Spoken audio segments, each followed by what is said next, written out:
noches, ¿cómo están? Bienvenidos sean todos.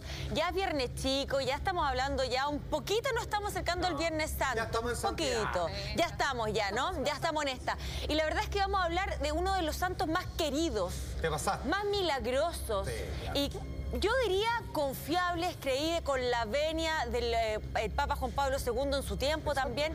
Estamos hablando del Padre Pío, el santo de los estigmas y de grandes momentos que vamos a pasar ahora. ¿Esto sería conspiración salfate, maestro? No, ¿O sería no hace ya... falta. No, esto No es hace conspiración. falta. Está todo clarísimo. Exactamente, es el conducto regular, la pura verdad directamente del cielo hacia la tierra. Muy bien. Estamos hablando de un hombre santo, la verdad es que son aquellos personajes que trascienden, mucho más allá de aquellos que se sienten cristianos, aquellos que creen, y incluso aquellos que no creen en nada, ven, reconocen, establecen tras la obra y los milagros del Padre Pío, que claramente se encuentran con algo que es sobrenatural. Pero ojo, no sobrenatural en el entendimiento de que es una especie de, ¿cómo decirlo?, de magia esotérica, misteriosa. ¿Ya? No, de que aquí hay una especie de vehículo, un instrumento humano de la perfecta, de la absoluta confirmación de la existencia de un cielo, en donde hay una jerarquía de divinidad y que algunas personas son elegidas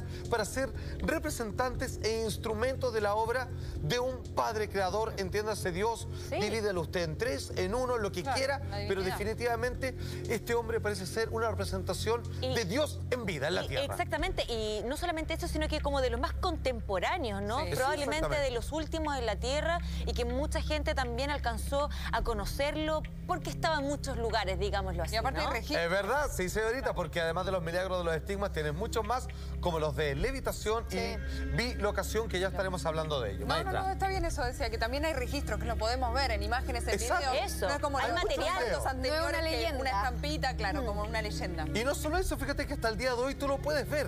Tú le dices, pero ¿cómo? Pero si se murió hace mucho tiempo, no importa. Él es uno de los pocos personajes en la historia de la humanidad, perteneciente, por supuesto, dentro de las corrientes religiosas, que su cuerpo, su cadáver, permanece incorrupto. Te estoy hablando de que él se murió décadas hacia atrás, pero cuando él destapa su féretro para que la gente lo pueda visitar, como ocurrió, por ejemplo, creo que el 2005, 2015, tú lo ves y está como el mismo día que se murió. Ah, milagro. O sea, es un milagro, porque milagro hacía, y hoy día él ya fallecido, con su espíritu, digamos, o sea, sin lugar a dudas, digamos, en el mismísimo cielo, su cuerpo no se descompone, se loco, permanece ¿cómo debe completamente. ser? Claro, es algo que claramente desafía la ciencia. No es natural. Claro, aquí esto es algo que no puede aplicar lógica, aquí tú no tienes que filosofar, es simplemente un salto de fe. No hay explicación. Y una vez que así lo entiendes, una vez que así lo aceptas, puedes llegar a participar de los tremendos beneficios y las tremendas bendiciones que este hombre que está apareciendo en pantalla, y como dicen tan contemporáneos, menos mal que hay registros de él, podemos entender o podemos acercarnos para aquellos que están en una búsqueda espiritual, un paso más, y por qué no decirlo tres también, en dirección al cielo. Tenemos titular, señor director, que dice así: el Papa rinde homenaje al popular santo italiano Padre Pío. El Padre Francisco, el actual padre de la Santa Iglesia Católica, obviamente, como todos los anteriores, fueron, se inclinaron, rezaron, le pidieron, por supuesto, y le rindieron el respectivo homenaje a este hombre, a este padre, a este cura, que sin lugar a duda fue tocado por la mano de Dios, capaz de obrar milagros, no solo en sí mismo, digamos, como una manera de demostración, algunos de ellos que incluso él no podía contrastar, o sea, sucedían espontáneamente a través de su cuerpo, y otros que era para entregarle bendiciones a otras personas. Ahí lo Esta sí que es la mano de Dios, Tere. y ahí lo estamos viendo, ahí está el Papa Francisco y está el Padre Pío, como pueden ver, con un cuerpo incorrupto, que mira, que no se descompone con el paso de los años, increíble. maestro. Idea mía, maestro, este es el Padre Pío, un personaje que con los años se le fue reconociendo. Tengo una sensación que ahora Buen cuando punto. habla el Papa es como, ya, ahora como los años le dieron la razón, no nos queda otra que decir, sí, el Padre Pío era lo máximo. Parecería que un tiempo lo que se trae escondido y hoy día le quieren levantar su imagen nuevamente. No, mira, en realidad es así como San Benito y otros santos, como San Francisco de Asís, por ejemplo. Claro. No, sí es reconocido en el tiempo. No es que ahora esté un poco más de moda. Lo que pasa es que el Papa actual, Francisco, él mismo dice, sin problema, sin pelo en la lengua, se declara un fan. Él dice que es un fan del Papa Pío. Pero, de hecho, a los 50 años de su aniversario es que él se acercó y obviamente volvieron a abrir el cuerpo. Mira, si es una cosa sorprendente. Pero en vida era tan reconocido como después de muerto. Buena pregunta, querida Tere. La verdad es que como suele ser, siempre lo que va un poquito de bronca con la Iglesia Católica, que cada vez que tuvieron, por ejemplo, mañana que vamos a hablar sobre los 3 niños pastores de Portugal que se encontraron con la Virgen de Fátima. Sí, señorita, sí, estamos en un especial de santidad. Les costó mucho a la Iglesia poder reconocer la experiencia de contacto divino directo. Y el Papa Pío también tuvo el mismo problema. Él dando demostraciones una y otra vez, la verdad es que lo negaban. Incluso él fue censurado. A tal punto que ya verás que en algún momento le dijeron, ¿sabe qué? No estamos tan seguros de estos milagros que usted hace. Le prohibimos que haga misa. Lo tuvieron encerrado muchos años. Es que es lo evidente de una iglesia que antes era mucho más absoluta que ahora, que se regían de alguna manera... Hay que decirlo, más autoritaria, porque tenían sus creencias, no es que llegara cualquier persona a llegar a cambiarle las reglas del juego de alguna manera. Tenía sus fieles hasta el día de hoy, que me parece bien, ¿no es cierto? Es parte de la diversidad y que se tiene que seguir conservando, a mi parecer.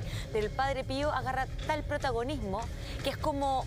Ok, está la iglesia, no pases por sobre la iglesia. De alguna manera lo censuran por eso también. De todas maneras, y además que hay que entender de que él siendo, bueno, si bien un sacerdote importante, es un cura más. Dentro de todo hay otros que tienen mayor jerarquía que él. Pero entonces yo creo que quizás algunos, no todos, se complican de que alguien de menor rango dentro de la jerarquía eclesiástica tiene estigma, puede desdoblarse, puede levitar, puede obrar milagros, puede saber los pensamientos de los demás.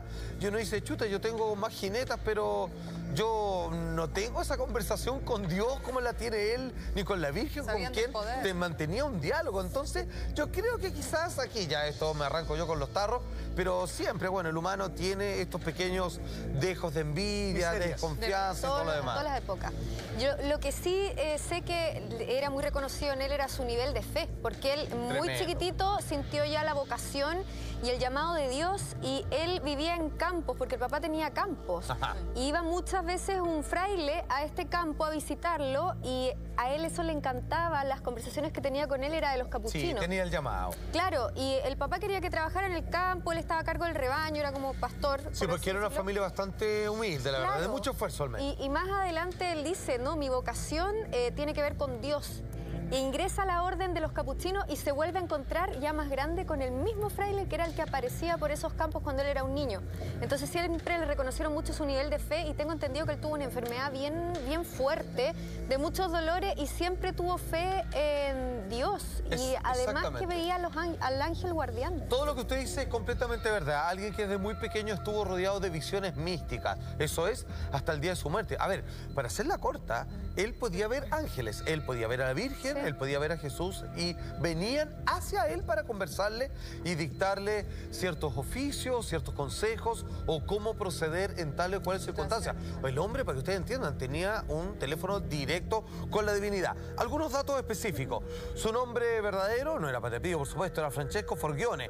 Nació en el año 1887 en una pequeñita localidad conocida como Pietrelcina, esto es en Italia, sin dudar. Humilde, la familia de él, trabajadora, como decía la Carla, muy enfermizo. Y fíjate que de alguna manera fue gracias a eso que los padres, que no veían dentro de la familia tener una persona dentro del clérigo, porque necesitaban manos, necesitaban ayuda, y este niño, claro, cuando grande, pucha, presta tus manos para ayudar acá, digamos, en el cultivo de la tierra, pero finalmente él era tan enfermizo que dijeron, ya, si tanto te gusta esto, que era una vocación que demostró de pequeño, ok, ponte los hábitos y haz lo que quieras, y a ver si con eso puedes rezarle a Dios que nos traiga mejor suerte. Y que no quepa la menor duda que lo hizo, porque ese hijo, ese niño enfermizo que tenía una vocación clara, fue tocado por la divinidad, fue elegido por Dios para ser un representante directamente del cielo en la tierra. A eso quería llegar. ¿Es un tipo que nace y es elegido por Dios, o es un tipo, por ponerlo de alguna manera, que Dios manda a la tierra? Uy, yo porque hay un delgado límite entre esas dos cosas. No lo sé. los estigmas y un montón de cosas más que vivió él no son para cualquier persona. Mira, Menos de cuando, perdón, viene desde, como decís tú, del minuto que nació, Claro, muy chiquito. Claro. desde el principio de su vida. Es que sabes que hay personas, sin lugar a dudas, que tienen una vida completamente corrupta, hacia el lado contrario, digamos, y que en algún momento provocan en ellos algún hecho, algún momento, alguna experiencia mística, Claro. alguna conversión. Entonces desde ahí se transforman en alguien que es un portador de la palabra, por ejemplo. Pero a diferencia del Padre Pío, él nació con esa inquietud. Él tenía esta semilla ya en el espíritu, en lo que nosotros llamamos alma, en la representación, en el trocito de Dios que nosotros portamos, que está, entre comillas lo digo, contaminados por los perfiles del carácter y la personalidad de cada uno. Él ya sentía este llamado. Entonces, de alguna manera, él nació más con Dios que la mayoría de nosotros, por así decirlo. Estoy de acuerdo con eso y probablemente también con el tiempo, que son personas que se van indagando más en el tema, son personas que se van instruyendo mucho más, que van leyendo, que se van haciendo más estudiosas, que finalmente se codean de puras personas que son religiosas. En algún punto también esta capacidad con la cual él nace, con este don o la varita mágica con la que él nace, se potencia también. Uno como persona más de grande se va contaminando con las malas energías desde lo básico. De todo, claro. Pero él Uno se quizás le marea. pasa todo lo contrario. Él de alguna Es forma verdad. como que se va puliendo, ¿no? De todas maneras, es como que se va inflamando con esta llama y mientras cada vez que da un paso más de cerca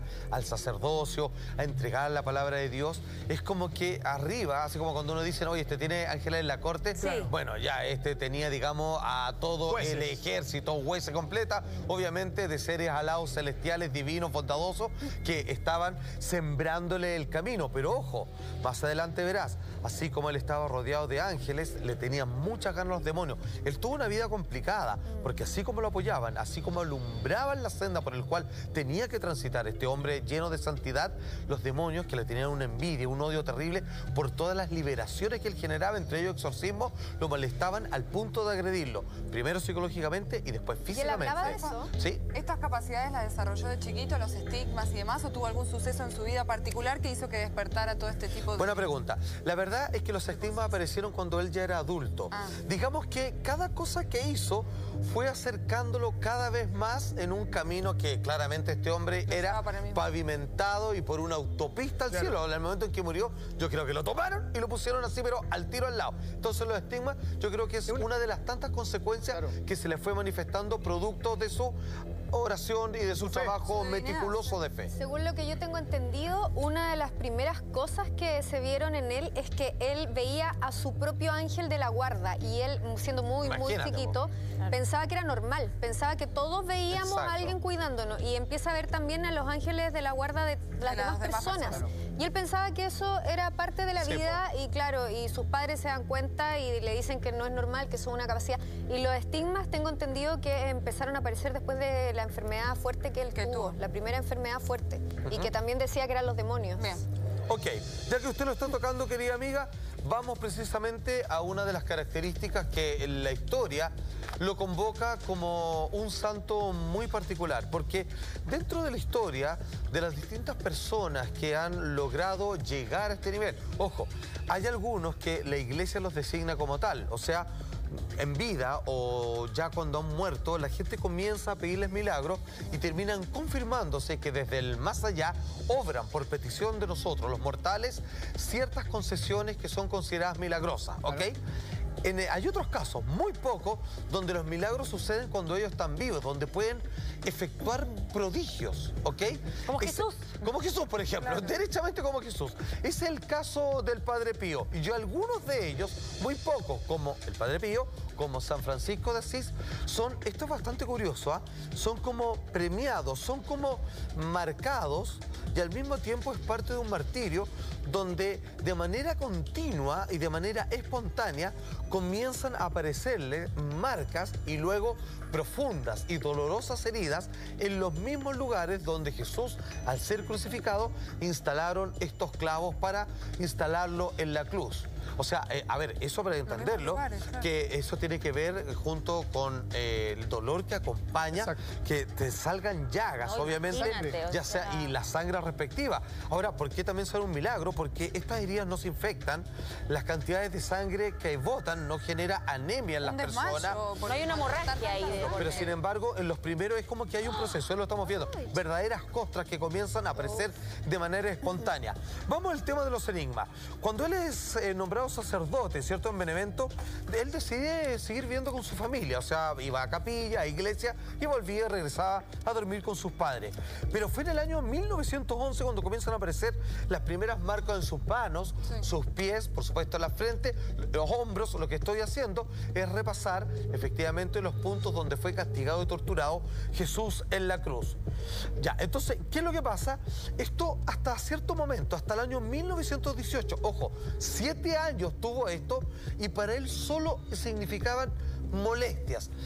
Lo explico. Yo cuando he leído sus memorias, él sentía como una ardor, Ya. una picazón. Ya. Pero estaban localizados, como pueden ver. Y con el paso del tiempo, estas comienzan a abrirse, a sangrar. A ver, espera. Quiero que me entiendan bien esto. Si tú le vieras las manos en vivo en directo al Padre Pío, cuando esto sucedía, era que su carne se abría. Carne viva. Se rajaba casi al punto como una boca. Ya. Y sobre eso caían chorros de sangre. Y donde él, con el paso del tiempo, lograba ya dominarlo hasta generar una costra para que un poco pudiese parar.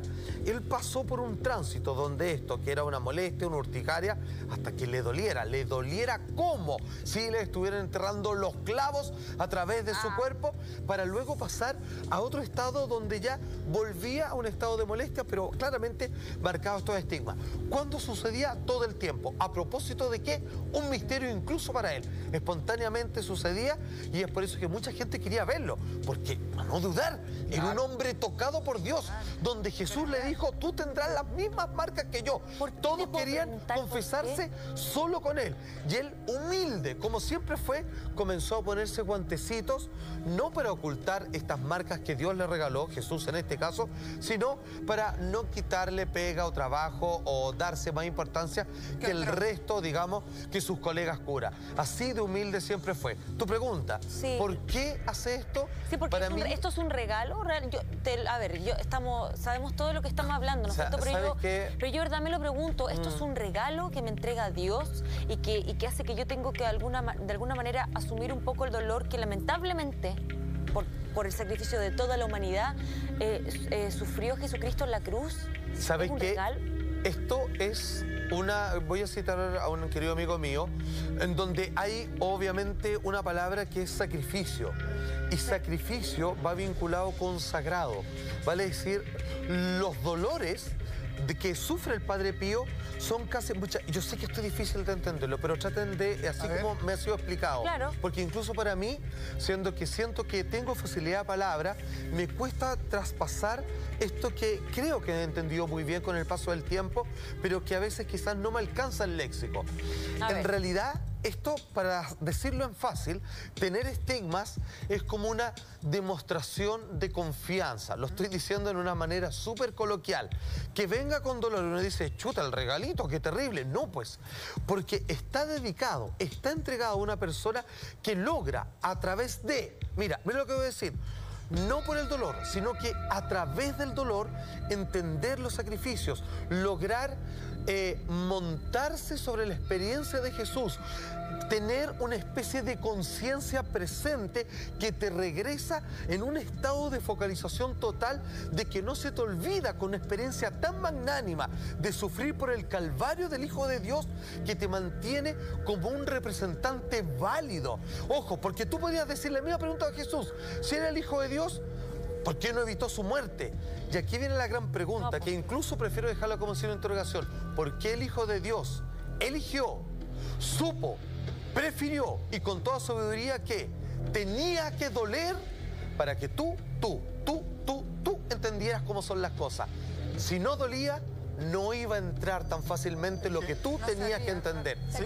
Hasta ahí lo dejaría, ¿ok? Yo sé que es un trabajo personal de cada uno. Toda razón, pero me pasa otra cosa extra. Dígame. Siento que el estigma que me ha llamado toda la vida mucho la atención Va de la mano con lo que hemos hablado otras veces, mañana la Virgen de Fátima y los milagros. La necesidad de que los fieles tengan una prueba física de que mi poder divino es real. Ver y acá para está creer. la prueba, ver para creer. Yo siento que, Claro. más allá del sufrimiento del Padre Pío, que es válido, siento que tiene mucho que ver con nosotros los fieles, que muchas veces decimos, podrá ser, no será, no me la compro. Es decir, compadre, acá está la prueba, que no quede ninguna duda. Es lo que me pasa a mí. ¿Sabes qué? Siento que nosotros no somos buenos fieles, siempre dudamos y es una manera de volver a traernos al rebaño, a todas las ovejas y Mira. decir, compadre, acá están los límites. ¿Sabes qué?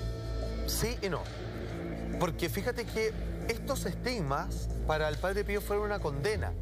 No para la gente, que la gente lo reconocía y decía, uy, yo viajé, yo tengo mi iglesia en mi pueblo, pero yo voy a viajar 3 pueblos más allá Claro. Sí. porque quiero que me vea o yo quiero conversar verlo. o quiero que me confiese el Besar la Padre mano. Pío. ¿Por qué? Porque, bueno, pucha, se entiende, no se equivocan, porque si bien todos los padres, todos los curas en aquel momento estaban haciendo su mejor pega posible, bueno, yo ya sé, yo ya tengo la información que hay uno que Dios lo eligió Claro. como el verdadero. Un hombre Bueno, adorado. yo me Está quiero tocado por la atender con varita. él, obviamente. Entonces, él trataba de ser muy cauto, él no quería acaparar, digamos, a los feligreses.